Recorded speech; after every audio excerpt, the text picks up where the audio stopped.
qui sont hors du commun eu égard à leur masse, volume, encombrement. Allez, une approche tactique, c'est comme ça qu'on fait dans la guerre lorsqu'on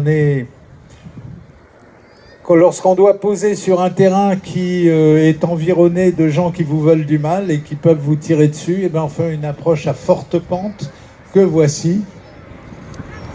Et évidemment, là, on ne va pas poser puisque l'avion n'est quand même pas encore un hydravion. Et donc, on stabilise à 100 pieds, à 30 mètres. Les roues sont sorties, remise de gaz.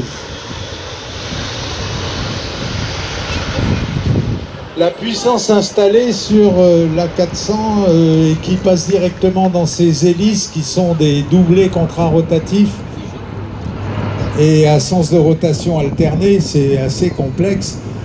La puissance qui est installée dans cet avion est de l'ordre de 40 000 chevaux, voire un petit peu mieux d'ailleurs, pour trimballer 30 tonnes à 700 à l'heure sur des distances qui sont limitées finalement par l'endurance de l'équipage, ou à peu près, puisqu'il est ravitaillable en vol. Et vous voyez à basse altitude et basse vitesse comment cet avion accepte d'être enroulé dans des évolutions qui ne sont pas a priori des évolutions qu'on attend d'un avion de ce tonnage. Tirez-vous les mouettes.